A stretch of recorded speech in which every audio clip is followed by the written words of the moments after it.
بسم اللہ الرحمن الرحیم صلی اللہ علیہ وآلہ وسلم۔ السلام علیکم ورحمۃ اللہ وبرکاتہ۔ ایک شادی شدہ لڑکی اپنی ماں کے پاس آئی اور کہا، میں اپنے شوہر کو اب 1 منٹ برداشت نہیں کر سکتی، روز روز کے جھگڑوں میں تنگ آ گئی ہوں، میرا دل کرتا ہے اسے مار دوں، لیکن قانون سے ڈر لگتا ہے کہ میری بھی زندگی برباد ہو جائے گی۔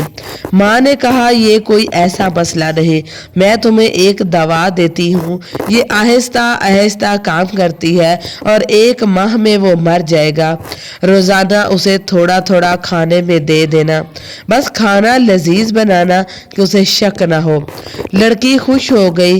ماں نے کہا، لیکن تمہارے گھر روزانہ جھگڑے ہوتے ہیں، سارا خاندان جانتا ہے تمہاری نہیں بنتی، شک پھر بھی تم پر جائے گا، تو جتنے عرصے میں یہ دعا کام کرے گا، تم اگر گھر کا ماحول بدل دو، اپنے شوہر کو محبت دو، غصہ کرے تو صبر کرو، گھر میں داخل ہو تو مسکرا کر ملو، پیار محبت سے رہو، گھر میں امن و شانتی بناؤ۔ بیچارہ کچھ عرصے کا مہمان ہے۔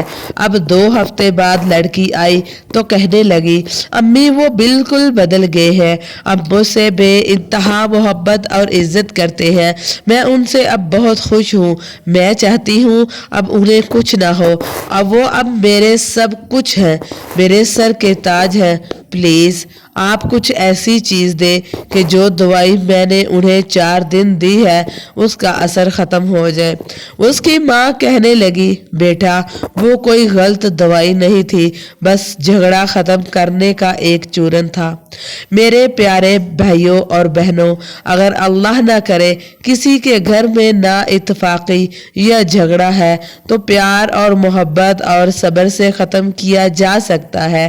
کسی سے کوئی غلطی ہو تو ٹوکنے کی بجائے پیار سے سمجھاؤ، ایک دوسرے سے مسکرا کر ملے، بیوی کو غصہ آئے تو شوہر اور شوہر کو غصہ آئے تو بیوی بس خاموش ہو جائے، انشاءاللہ گھر میں امن سکون رہے گا۔ بس یہ بات یاد رکھے، عزت محبت دیں گے تو عزت محبت ملے گی۔ اللہ پاک اپنے محبوب صلی اللہ علیہ وآلہ وسلم کے صدقے آپ لوگوں میں پیار محبت سدا قائم رکھے، آپ کو حاسدین کے حسد سے محفوظ رکھے اور سدا آپ کا گھر امن کا گہوارہ بنے، آمین۔ آپ کی دعاؤں کی طلبگار حنا عرفان۔ ویڈیو اچھی لگی ہو تو کسی کو شیئر ضرور کر دیا کرے، آپ کا ایک شیئر کسی کی بھی زندگی بدل سکتا ہے۔ جزاکم اللہ